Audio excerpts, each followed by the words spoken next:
아멘. 지난달에 제가 전한 제목을 혹시 기억하시나요? 1절입니다. 1절. 우리 중 이루어진 사실에 대해서 말씀드렸어요. 그래서 말라기에서 예언한 그대로 아버지의 마음을 자녀에게, 자녀의 마음을 아버지께로 돌이키는 엘리야 이야기를 했어요. 그리고 그 엘리야가 세례 요한이고 그 세례 요한은 사가랴 가정에 태어났다. 말씀 그대로. 또 구약에서 예언한 그대로 예수님이 오셨는데 마리아를 통하여 오셨다. 그래서 우리 중 이루어진 사실입니다. 이거는 하나님이 어느 날 뚝딱 뿅 그렇게 일하지 않으세요. 하나님은 자연을 그대로 순응하면서 자연의 법칙을 인정하면서 아침을 주고 저녁을 주듯이 해와 달을 주고 또 우리에게 연을 1년, 2년 연을 주듯이 하나님은 순리대로 가요. 때로는 아닐 때도 있지만 다급하거나 문제가 있을 때는 아닐 수도 있지만 모든 것을 거의 자연 법칙을 그냥 가지고 가세요. 그렇게 해서 구약에 예언한 대로 사가랴 가정에서 또 요셉 가정에서 엘리야와 예수님을 태어나게 하셨다는 이야기를 지난달에 했어요. 오늘은 2절이에요. 2절을 보면 뭐예요? 하나님의 말씀의 목격자 그리고 또 말씀의 일꾼. 근데 하나님의 목격자, 이 말씀의 목격자는 오늘 할 거고요. 또 뒤에 있는 분 말씀의 일꾼들 이야기는 오늘 이 시간 이후로 누가복음이 끝날 때까지 말씀 일꾼들의 이야기예요. 그래서 요거는 뒤로 빼고요. 앞에 부분 목격자에 대해서 오늘 할 거예요. 그래서 오늘 말씀의 제목은 말씀의 목격자입니다. 영화 제목 같죠? 그런데 오늘 본문이 좀 많아요. 그래서 이거를 말어 막 고민했던 거예요. 그렇지만 또 말씀을 빼면 안 되죠. 그래서 할 수 없이 욕먹을 거 각오하고 미안하지만 말씀을 좀 많이 볼게요. 오늘 말씀 많이 봐야 되거든요. 그래서 첫 번째 목격자로 누구를 볼까 하면 세례 요한입니다. 근데 세례 요한 하면 우리 지난 시간에 한번 되짚어 봤었으니까요. 아주 쉽게 넘어갈 수 있는데 한번 볼게요. 누가복음 1장 39절에서 45절인데요. 함께 읽겠습니다. 시작.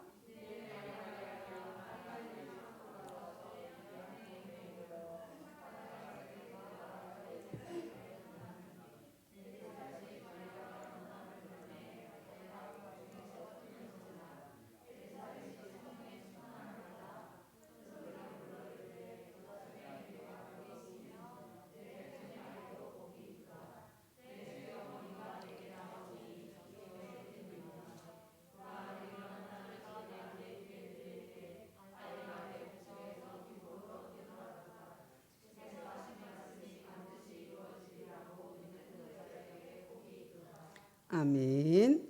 세례 요한이 언제 예수님을 목격했을까요? 태중에서. 우리가 어떤 사건이 딱 터졌어요. 우리 목사님 수사관이니까 사건 딱 터지면 뭘 제일 먼저 그 사건의 진위를 찾을까요? 그것은 증거물일 거예요.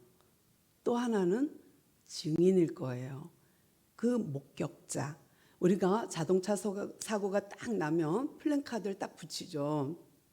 몇 월 몇 시에 이 차량을 목격한 사람은 신고해 주세요. 이런 거를 붙여놓은 거를 좀 보신 적이 있을 거예요. 목격자를 찾습니다. 왜냐하면 그거는 사건의 진위를 찾는데 굉장히 중요한 재료예요.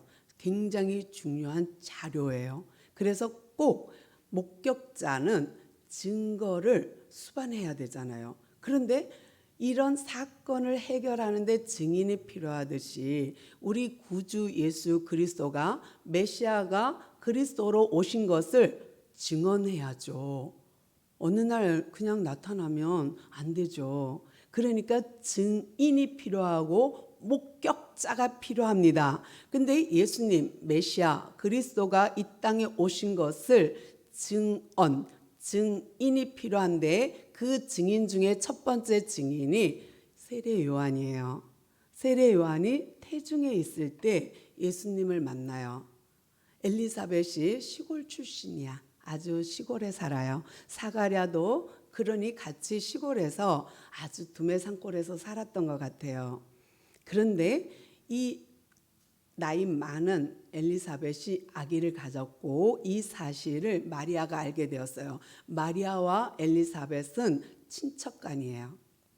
그래서 이 마리아가 천사로부터 수태고지를 받아요.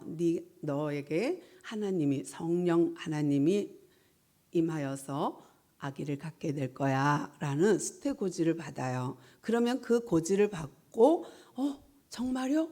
그렇군요. 그러면 내가 그렇게 되리라고 믿습니다 하고 순종했어요. 그리고 나서 받은 말씀이 뭐냐면 엘리사벳도 임신하여 벌써 6개월이 되었다 해요. 그런데 있을 수 없는 얘기예요.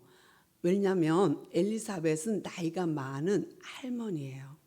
성경에는 나이 많은 할머니가 아기 낳은 사례가 있죠. 아브라함의 아내 사라입니다. 남들이 다 아이고 말도 안 돼. 본인도 남편도 픽 웃었던 그런 사건이에요. 말도 안 돼. 이미 기능이 없는데 무슨 수로 아기를 가져? 그런데 하나님은 갖게 하셨어요. 왜요? 아기를 못 낳는 한나에게도 아기를 갖게 하셨어요. 왜요? 아기를 도저히 가질 수 없는 처녀에게서 아기를 낳게 하여야 하니까 이 구약의 예시가 없으면 신약의 그 일을 누가 믿어줘요? 이런 증거가, 이런 증인이 있어야 예수님이 동정녀 마리아에서 나신 것이 입증되잖아요. 이 사건이 이거 없이 누가 믿어줘요? 말도 안 돼. 그러니까 어떤 소리가 나와요? 사생아 이런 소리가 나는 거예요. 믿을 수 없기 때문에요. 어떻게 남자 없이 아기를 낳아? 걔는 분명히 딴짓했어. 마리아가 딴짓하지 않고야 어떻게 아기를 낳아? 하지만 우리에게는 믿어요. 우리에게는 증거가 있어요. 아기를 못 낳는 사라가, 아기를 못 낳는 한나가 아기를 낳을 수 없는 환경에서 아기를 낳아요. 이것은 하나님의 역사예요. 하나님의 증거예요. 그래서 구약이 밑받침되어서 성령으로 잉태됨을 우리는 믿습니다. 그리고 마리아가 엘리사벳을 찾아가게 하는 이유, 마리아 마음에 괴로워요. 너무 힘들어요. 내가 순종하고 주의 여종이오니 주님의 뜻이 이루어질 거야, 이루어질 걸 믿습니다 했지만 불안은 있어요. 인간은 불안해요. 아니 내가 아기를 가지면 정혼한 남자가 나를 파혼하면 어떡하지 하는 불안도 있고 사람들의 손가락질 감당할 불안도 있어요. 그러니까 이런 마리아에게 예시예요. 가봐. 도저히 아기를 가질 수 없는 사가랴 가정에 아무도 희망이 없는 그 가정에 아기가 있단다. 그래서 보니까 정말 할머니가 임신을 했어. 그리고 마리아가 갔어요. 갔더니 세상에 거기서요 태중에 있는 아기가 뛰어놀아요.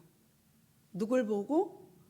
예수님이 이제 막 태아가 이제 막 착상했는데 이제 막 착상되어 있는 그 아기를 보고 뛰어요. 그러니까 너무 놀라운 사건이에요. 그러면서 우리가 지금 본문 읽었죠? 참 복이 있구나. 그러면서 엘리사벳이 칭찬을 하는데요. 마리아가 성모라서 복이 많은 건가요? 카톨릭에서는 그렇게 설명해요. 성모 마리아기 때문에 복이 있다라고 해요. 그리고 그 마리아를 이렇게 위대한 마리아로 만들어요. 그런데 오늘 본문 잘 보세요. 맨 마지막 절에 엘리사벳이 뭐라고 복이 있다 그래요? 너는 참 복이 있다. 그런데 왜 복이 있다고요? 말씀이 이루어지리라고 믿는 너에게 복이 있다예요. 우리도 마찬가지예요. 하나님의 말씀 성경이 다시 오실 예수님을 말하고 있다면, 또 예수님이 오셨다고 말하고 있다면 성경이 말하는 그대로 믿는 우리가 복 있는 자예요. 우리가 성경에 있는 그대로 믿는 여자로 복 있는 자예요. 믿어집니까? 아멘입니다. 성경이 응하게 하려 하심이라, 성경을 이루려 하려 하심이라. 이거는요, 계속 반복되는 예수님의 사건마다 따라다니는 이야기예요. 그런데 말씀이 육신이 되어서 왔어요. 말씀이 왔어요. 예수님이 오셨어요. 그리고 이 예수님이 모든 행적, 이 땅에서 모든 일하신 기적과 이적은 다 뭐예요? 성경을 이루려 하심이라. 이것이 믿음이요, 이것이 복입니다. 그런데 이 사실을 우리가 믿으니 복입니다. 아멘. 맞습니다. 우리가 성모라서 복 있는 게 아니고요, 우리가 권사 장로라서 강도사라서 복 있는 게 아니고요, 우리가 성경이 나에게 그대로 응하여지고 성경이 이루어지리라고 믿는 내 믿음이 나를 복되게 하는 거예요. 아멘이죠. 그런데요, 또 하나 감사한 것은 뭐냐면, 그 엘리사벳 배 속에 태중의 아기가 뛰어놀았는데, 언제 뛰어놀았냐면 엘리사벳이 성령이 충만하니까, 엄마가 성령이 충만하니까 배 안에 있는 아기도 충만하니까 뛰어놀아요. 그리고 나서 예수님을 목격한 목격자가 되었어요. 성령이 충만하니까 예수님의 목격자가 되었어요. 다시 말하면 성령은 하나님이에요. 성령의 하나님, 하나님의 영이신 그 성령이 충만하니까 어떻게 해요? 목격자가 되었어요. 우리 성도님들도 마찬가지예요. 성령이 충만해서 성경이 이루어질 걸 믿으면 여러분은 말씀의 목격자가 되신 거예요. 우리는 말씀의 목격자입니다. 아멘. 이번에는 두 번째 목격자입니다. 두 번째 목격자는 누군지 한번 볼게요. 누가복음 2장 15절부터 20절입니다. 함께 읽겠습니다. 시작.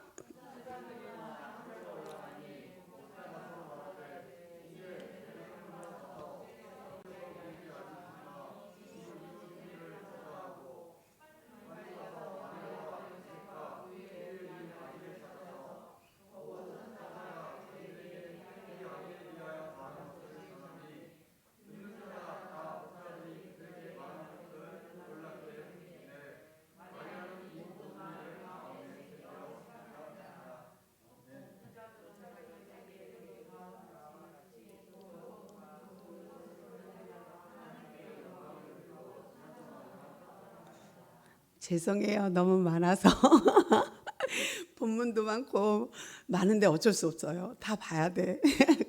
죄송합니다. 근데요, 두 번째 목격자는 누구예요? 목자들. 그런데 여기서 말하는 목자는 신학자도 아니요, 제사장도 아니요, 직업이 좋은 그런 사람도 아닙니다. 이 목자들은요, 남들이 잠잘 때도 양들 옆에서 들판에서 잠자기가 일쑤고요, 양떼를 집으로 데리고 와도 노심초사 양을 돌보는 목자예요. 왜냐하면 이들이 키우는 예루살렘 근처에서, 베들레헴 근처에서 양치는 양떼의 목자들은 대부분이 뭐냐면 예루살렘에 절기 지키러 오거나 희생제를 드리거나, 또 어떤 거 있을까요? 낙헌제를 드리거나 모든 제사를 드리러 올 때마다 양을 사서 그 양을 제물로 드려야 되거든요. 그래서 대부분이 다른 곳에서 양치는 목자들은 식용이에요. 막 그냥 가도 키워갖고 막 토실토실하면 그 값이 나가요. 근데 베들레헴이나 예루살렘 근처에서 양을 치는 목자들은 대부분이 제사용이에요. 제사용은 흠이 생기면 안 돼요. 다쳐도 안 돼요. 아파도 안 돼요. 그래서 어떻게 해요? 잘 돌봐요. 그러니까 밤이고 낮이고 양치는 데서 온 정성을 다 드리는 것이 베들레헴 근처의 목자들이에요. 근데 어느 날 이들에게 천사가 나타나서 예수님의 탄생을 알립니다. 그 증거로 구유에 누인 아기라 말해줘요. 그러니까 구유에 누인 아기를 찾아야 돼, 목자들이. 그래서 그 천사들의 이야기를 듣고 달려가서 영접하고 또 예수님을 만나고 마리아를 만난 자들이 목자예요. 그러면 이 목자들은 도대체 누구길래 이런 복을 받았을까? 이 목자들은 도대체 누구길래 예수님을 목격하는 목격자가 되었을까?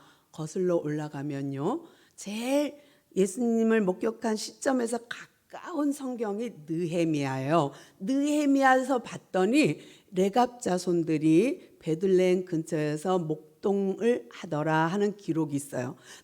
조금 더 가면 어디로 가냐면 예레미야로 갈 수 있어요.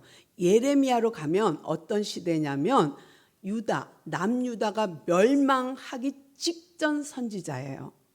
그런데 이 예레미야한테 하나님께서 레갑 자손 이야기를 해줬어요. 조금 더 가면 예후 시대에 레갑의 이야기와 함께 예후가 구테타를 이룰 때에 그 구테타 속에 레갑 자손이 레갑이 같이 구테타를 이루었고 여호나답이라는 아들이 그 뒤를 이어 그 일을 감당하는 내용이 나와요. 역사서에서, 열왕기서에서. 그런데 우리는 거기까지 다 보려면 이 밤이 지나야 되니 힘들어서 안 되고 지금 볼 것은 예레미야만 봅시다.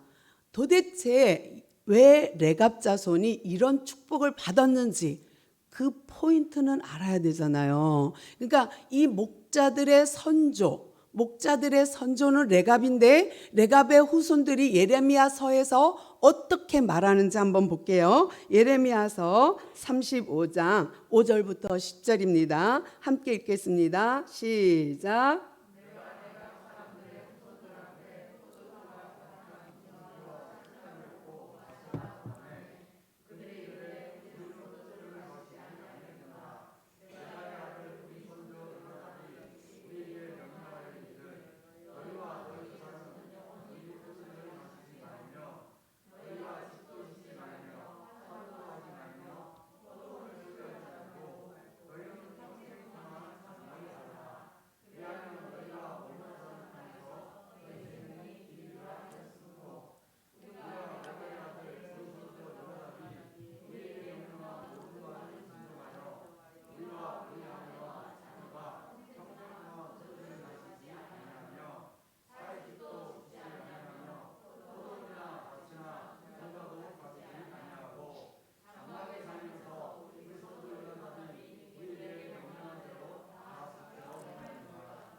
아멘.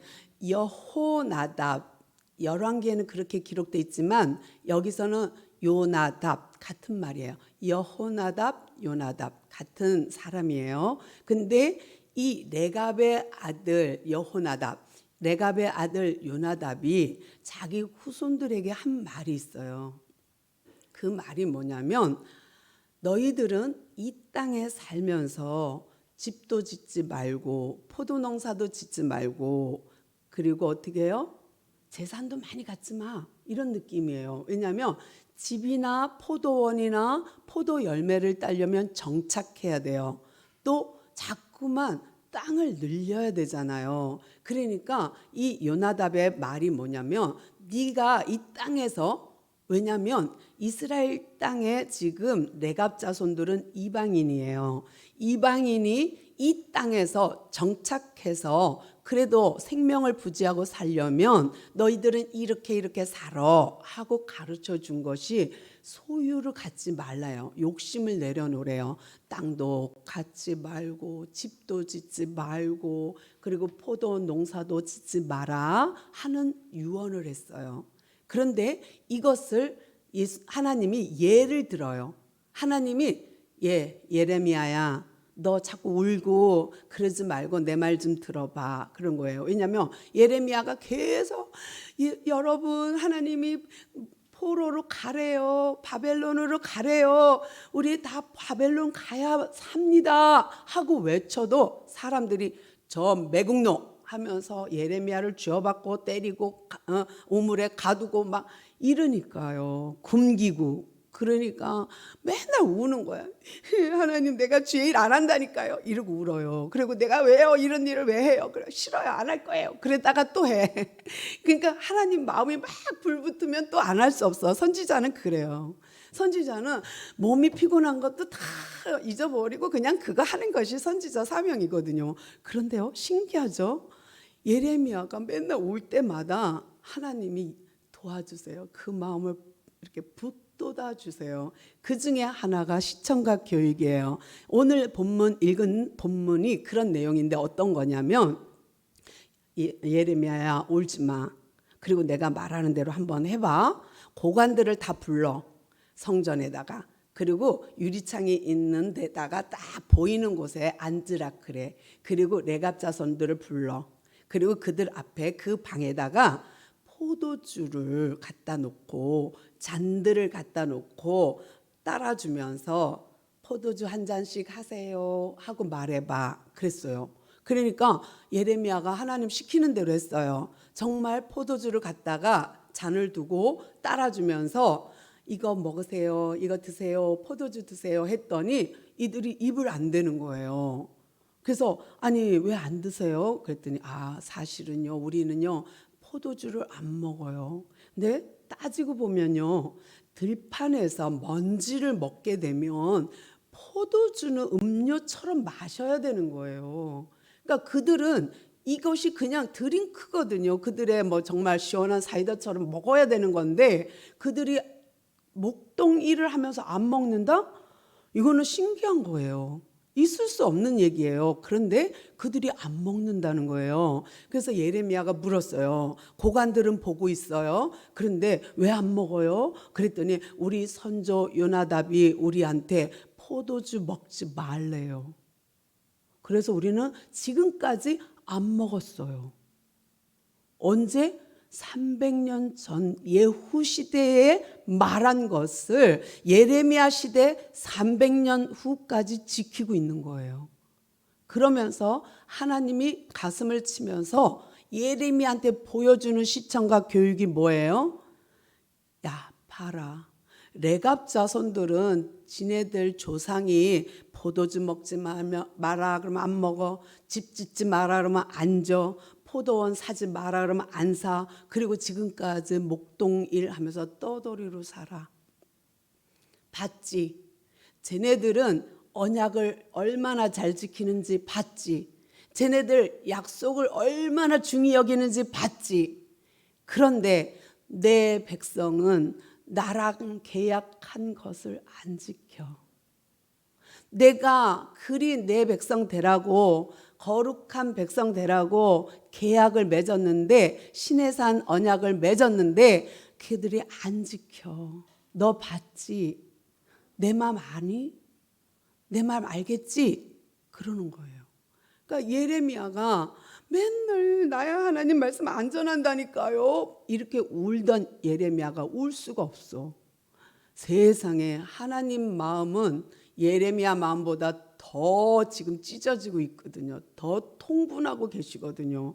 그러니 예레미야가 말하지 못하는 거예요. 입 다물 수밖에요. 그런데요. 하나님이 예레미야에게 이런 시청각 교육을 시키면서 언약 백성, 그 조상이 말하는 약속, 조상이 유언처럼 한 그 약속을 지키는, 언약을 지키는 그 레갑 자손을 봤지. 그러면서 그 레갑 자손이 세월이 흘러서 지금 어떻게 되고 있어요? 그 후손이 예수님의 탄생의 목격자가 되게 하셨어요.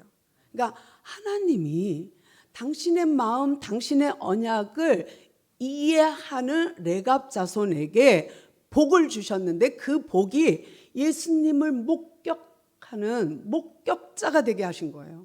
언약 하나 잘 지켜서. 그러니 얼마나 큰 축복입니까? 그러면서 천사가 말한 것이 뭐예요? 구유에 누인 아기를 보면 그가 구주야. 그러니 달려갔어. 그런데 구주가 누구야? 왜 우리가 가야 되지? 그리고 안 가면 그뿐이에요. 근데 왜 목자들은 달려갔을까요? 이내 달려갔어요. 천사 말 끝나고 천사가 올라가니까 바로 뛰어갔어요. 왜요? 그들의 마음속에 언약이 있었어요. 어떤 언약? 그 땅에 구주가 난다는 것에 언약을 잡고 있었어요. 그러니까 선조 요나답의 말도 잘 지키지만 미가 선지자가 말한 그것도 잘 지킨다는 거예요. 그러니까 구주가 나시는 이곳에 분명 하나님의 언약을 이루실 거야. 말씀이 그대로 이루어질 것을 믿는 네가 복 있어. 정말로 레갑의 후손들이요, 그 하나님의 말씀이 이루어질 걸 믿고 양치며 기다렸어요. 그 약속이 이루어질 걸 믿으며 흠없는 양을 키워 제물로 드렸어요. 그러면서 하루, 한 달, 1년 생명을 이어가면서 오직 오매불망 언약을 꼭 잡고 살아가는 레갑 자손 목자에게 목격자가 되는 좋은 기회를 주셨다는 것을 여러분 믿으시길 바랍니다. 이번에는 세 번째 목격자예요. 시몬인데요. 함께 볼게요. 누가복음 2장 25절에서 32절입니다. 함께 읽겠습니다. 시작.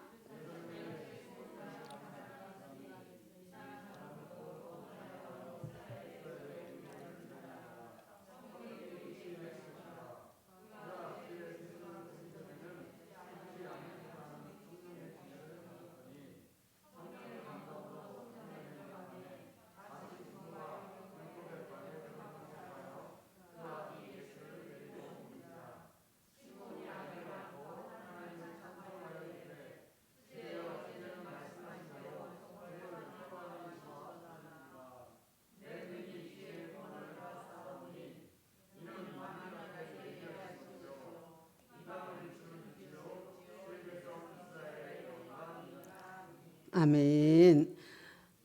시몬이란 사람을 소개하고 있어요.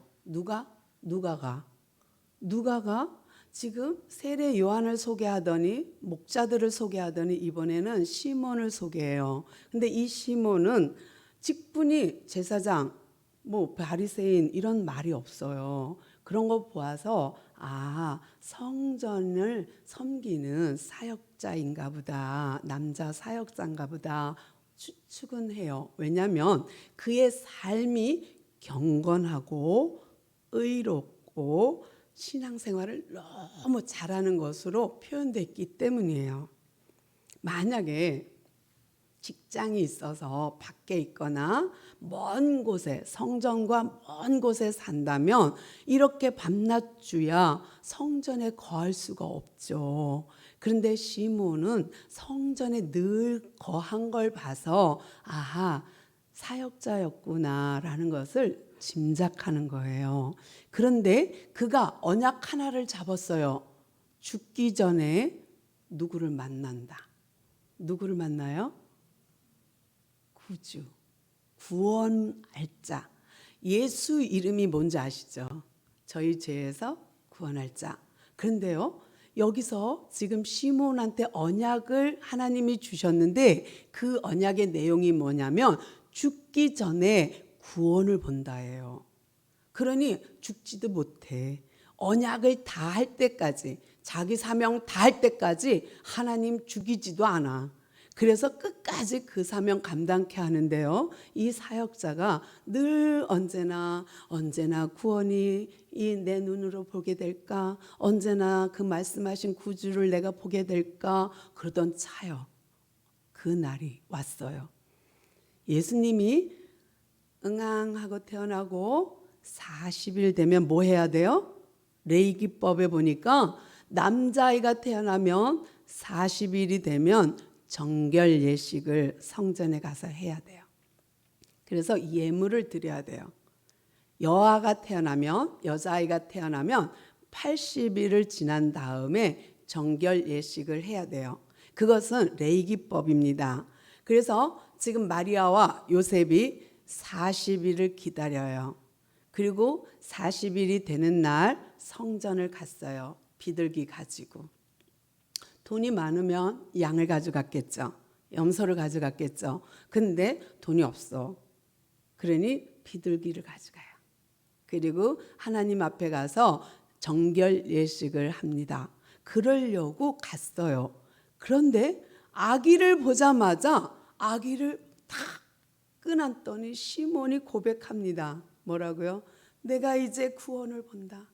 내가 죽기 전에 구원을 본다고 하나님 말씀하셨어. 그래서 나를 지금까지 살려두셨는데 내가 드디어 구원을 봅니다. 이 구원의 빛이 어디까지 이르러요?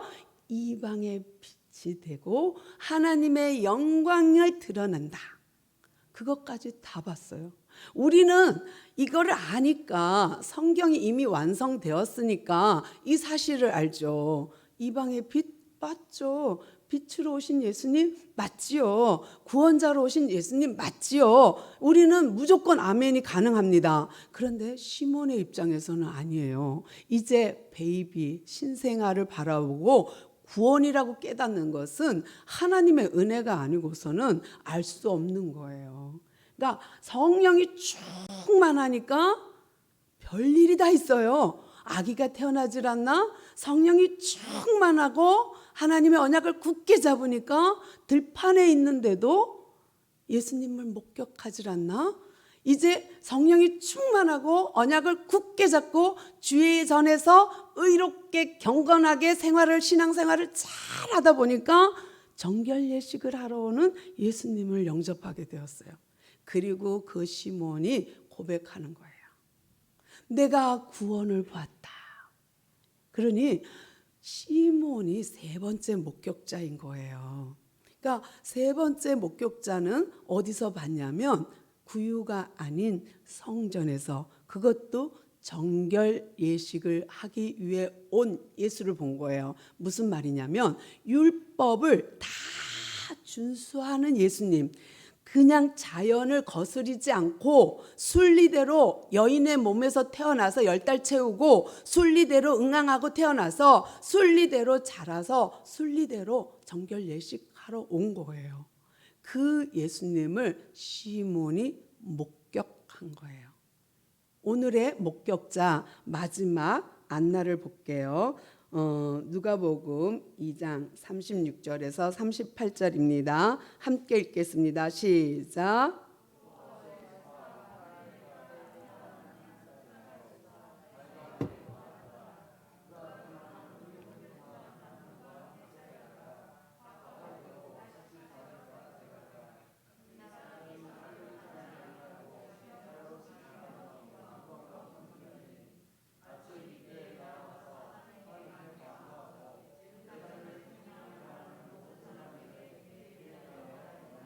아멘.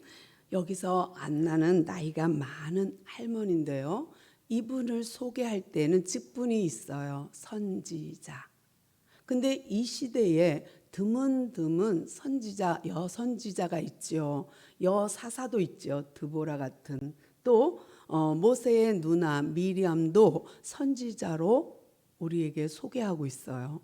또 여기서도 마찬가지로 안나를 선지자로 소개하고 있어요. 그런 거 보니까 성전에서 일하는 여자 사역자구나라고 짐작할 수 있어요. 그런데 그가 결혼한 지 7년 만에 과부가 되었어요.